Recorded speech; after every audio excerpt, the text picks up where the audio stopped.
Hi, everybody. My name is Nick Fong from TBN Asia. And today I have an opportunity to have a conversation with Peetachai Neil. I like to call him Neil. I think it's a lot easier for me, who is a co-founder or founder of Jasberry. And they distribute this amazing award-winning rice that I've read about. And, I can't wait to hear the story behind it. Hello, Neil, and how are you today? Hi, Nick. I'm well. Thank you. Yeah. For your time. How are you doing? No, I'm good. I'm really looking forward to our chat. Let me just hand the time over to you to begin. Maybe you can start by introducing yourself and your role with Jasberry. Yeah, so my name is Neil. Like you mentioned, it's a nickname in Thailand. We have nicknames. So I started, Jasberry, it was almost 9 years ago now. And really, I'm a co-founder, so I have another co-founder, Bami. So basically, the two of us founded the company. Really, the goal was to solve the problem of farmers' poverty. Despite Thailand at the time being the world's #1 rice exporter, our farmers were among the poorest in the world, earning just 40 cents per day or 6 times below the poverty line. And this is affecting over 17 million people, or 25% of the country. So basically, we started Jasberry to tackle this problem. And my role, call it at the CEO, Chief of Everything Officer, Chief Everything Officer. Chief Everything. It sounds.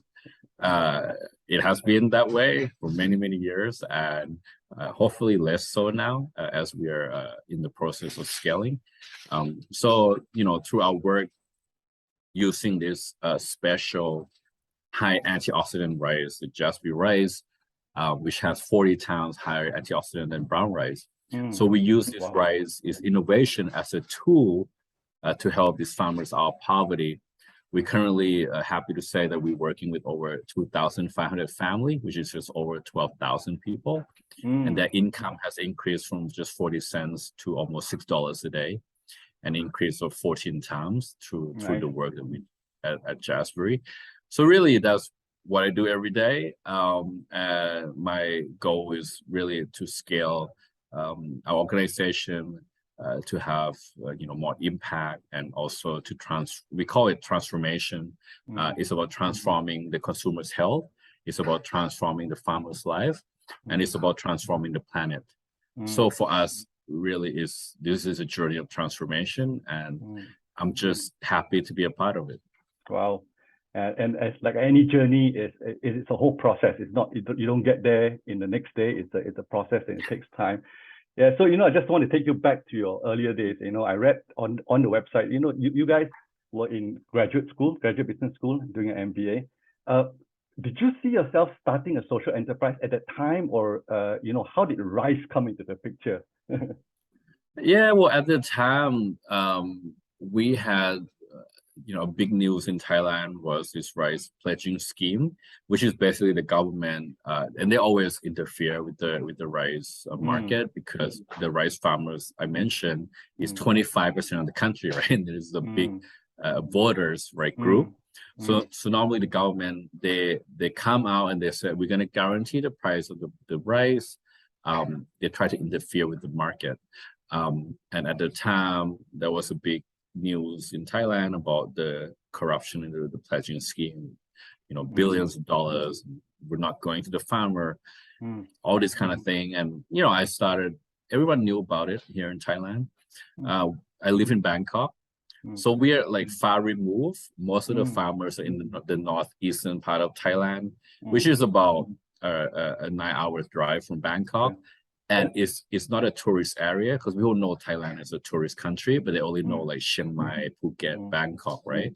The northeast, there's like zero tourists. It's all just rice field, and it's the most impoverished region in the country. So even though we were reading this news, we don't see these people. We don't really interact with them. Maybe some of them during the off season, they come and drive, taxi in Bangkok, and then they go back home and do rice harvest, right, for half the year. But really, we as people from Bangkok, even though we're Thai, we have very little understanding of the plight of these people. To say that living on 40 cents a day is hard to imagine. Yeah. How you survive, right? So it's one of those things, and I started doing some more research, and I went to the region. I spent some time with the local farmers, and I started to really I would say like one of the thing in my very early days, as a business school student and working on this idea, I sat down with a farmer. This is in Yasothon in the Northeast. He's about 73 years old. Wow. He's been a farmer his whole life, right? And I asked him, I said, are you proud to be a farmer? And he just didn't say anything. He looked at me, and it was like total silence. And it really broke my heart because, as a little child growing up, I was always told that the two most important occupation is teachers and farmers, because the teachers, they build the future for the kids, right? And the farmers, they provide food for us. And at some point, the farmers became this kind of, the low class citizen where people think they're poor and uneducated and they're ignored by society. So it really, that interview was very impactful for me to be like, wow, and I remember asking him, I said, you want your children to be farmers? And he quickly said no. And I said, why not? And he said, I don't want them to be poor like me. And it just, this is a 73-year-old man. He works, under the the harshest condition under the sun, bending down and just physically demanding, and he makes 40 cents a day. So I think that, at a point I was like, okay, I got to do something about it. So it was really the start of, I didn't know that I'd still be here years from now, and it would, turn to what it is. But yeah, it was so much. It was about just the humanity aspect of it. Like, these farmers are just the most wonderful people. They're kind, loving. I remember when I first went there, I told them that I was a student doing research, right? So they welcomed me into their home. They cook food for me. Wow. I even tried to give them some money, and they wouldn't take it. And they said, look, this is just how we treat people. Wow. And I thought, wow, these are like the poorest people, and yet the kindest. And if you're in Bangkok, like, people would not do that for you, So it's one of those things where I'm like, wow, they deserve opportunity in life. And I think that, ever since that day until now, my life focus is providing opportunity for those that deserve it. Wow. What they do with the opportunity is their choice, because I cannot guarantee that it'll be successful. But if they work hard, if they learn and do the right thing, at least they have a chance, for them and their children. And hopefully, my dream was, if I sit down with that same gentleman 10 years from then and ask, are you proud to be a farmer? He will smile and say yes. Wow. I want my children to be farmers. So that was what I envisioned. Wow. That must really keep you motivated to keep going, that's for sure. That kind of story that you just said. You mentioned just now, you went 25 farmers to start with, now 2,500 homes or households, and then 12,000 people, I think. Yes. How are they selected to join in to this? Yeah, so we do have an interview process, just like we do for staff, because it's really important to understand we do 100% certified organic farming. And we do the kind of farming that's good for the planet as well, using less water, less seeds. So that's a certain standard that we apply on the field. So if you use chemical, then obviously that's not possible. So there's a layer of understanding with each other that, okay, this is how, we will not use chemical. You have to follow some internal audit standard for safety. So there's more layers of compliance in terms of how you farm. And I think that most of the farmers that that we work with, so all of them, they have a life philosophy. I don't know if that's the word. Like they don't engage in gambling and drinking, so they don't drink alcohol, they don't gamble. Yeah, we do some financial literacy training, so it's really to understand how to get out of poverty. It's not yes, it's working hard. It's also doing the right thing. It's not, you make money and you spend on gambling and drinking, which is a big problem in this region of the country. People are not educated. Many of them have children since they are 15 years old. Girls get pregnant and then 15, 16. So a lot of it, for us, is about the community and understanding. Okay, we're gonna get to a different place in life together. These are the commitment. So it's beyond even just doing organic farming, but that's the start. So, and we have, of course, I don't do all the selection myself, actually. So we have cooperative leaders of the community that do this job for us. So we rely heavily on the leaders of their relevant community and villages, because they are the spiritual leader for the people, and we need to understand that these leaders are leading their people in the right direction, and that they're not all the leaders are good. So we don't work with just any leaders or any local cooperative.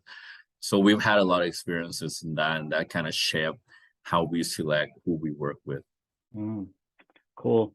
And I think over the years also, you've seen this ability to at least grow and scale a little bit. What sort of support did you receive that was helpful during this phase? And looking forward again, what's next for you guys, and what sort of support you may be looking at? We've been very blessed. First of all is the consumers. They love the Jasberry rice, they love the mission, and they've been the biggest supporter. That's why we survive until this point. And we've had just amazing people that wanted to help. Like, TBN Asia is one of them now. And they always send me email if there's a good opportunity, whether it's for funding, partnership. So we are incredibly grateful that there has been so many people along the way that has helped us, advising us, and so forth. Right now, we're in the process of scaling, and it needs a different kind of support, because scaling is going from 2,500 to 25,000, which is 100,000 people. There's a lot of people. So the biggest support for us right now is in two key areas. The first one is funding, because as a social enterprise, access to funding is even more difficult. Because if we were just a straight up NGO, people can understand, right? But since day one, we said we want to build a sustainable, successful, scalable business. Sustainable and scalable, successful business that makes impact, that makes real impact. That was the vision. We don't want it. There's nothing wrong with NGO and nonprofit organization, but from a financial standpoint, and my background is in investment banking in my past life, I understand that the capital is very important. Without capital, there's no growth. I mean, the biggest company in the world exists because they have a lot of capital, right? If Tesla didn't get investor, it wouldn't be Tesla. If Apple didn't get, so it goes on and on. The company with the most capital have the most chance of being successful. It just happens that our mission is also socially, is social impact. So if we become successful, there's more benefit, not just to the shareholders, but to the people, to the farmers, to the consumers, right? But people are not willing to fund this kind of venture because they only care about shareholders' return. So they'll be like, well, why would I invest in your company? Because I want the benefit as a shareholder. Why do I want to help these 100,000 people? So, it has been challenging for us. I'm not gonna lie, with the funding. I think a lot of it is confusion, because we are certified B Corp, for example. We're one of the best for the World B Corp list 3 years in a row now. We are certified social enterprise under the Thai law. We hold ourselves to the highest standard of transparency in corporate governance and social environmental impact. and yet ironically it's harder for us to access funding because we're technically not a nonprofit. So all of this has been challenging. So we need the right funding partner, whether it's grant funding, equity funding, loan funding. Right now we need it all, so because there's so many elements of our organization that is growing and needs support from a funding perspective. And the second is partnership, just to have the right partnership, and whether it's a commercial partnership, whether it's impact partnership. We partner with the Unreasonable Group in the United States, which is a huge nonprofit organization that backs the most unreasonable entrepreneur in the world.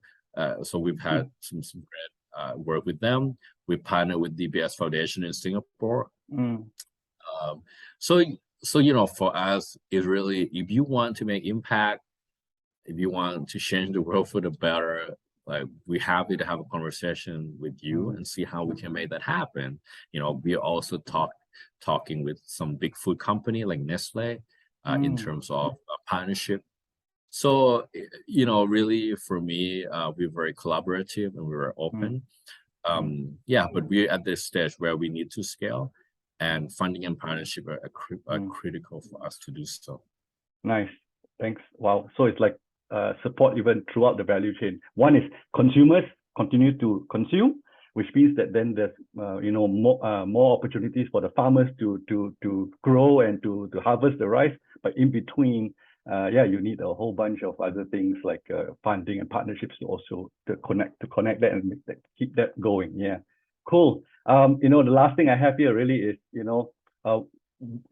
where can people follow you, what's going on, and the social, so that they can keep abreast of what Jasberry and what your team is doing.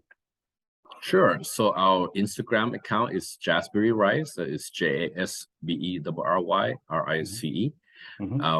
Call it the world's first superfood rice. So we on Facebook under Jasberry Rice as well, and we have a website, www.jasberry.net. But we are doing kind of a global rebranding right now, so we'll make it a lot easier for consumers to participate. We currently distributed in 9 countries, including Malaysia and Singapore. So you can go and get it, I think, in Red Mart in Singapore, in Malaysia, online, in Malaysia, in Just Fruit and Caring Pharmacy and a few other stores. So we do have distribution, but you can go on our website and check that as well, if it's available in your country. But it's consumers are so important. Even if you give us feedback on what product you want us to make, because right now product development, we're working a lot. Like, our goal is to make superfood accessible and affordable for everyday life. So for the consumer, something delicious and healthy that you can afford. So that's our goal as well. So is to help improve your life and transform your health. And at the same time, by you making that choice, you're helping farmers out of poverty. So that's really, we are the facilitator of that process. Yeah. Cool. I really like that. That nice little note at the end, helping farmers out of poverty. And I think with that, I really want to thank you for your time. I know you must be really, really busy with kind of running the organization and making sure that everything goes smoothly. But just taking a little bit of your time today just to talk to us. Thanks so much. Thank you, Neil. Thank you so much, Nick. We appreciate it. Okay. We'll see you. See you. Bye-bye.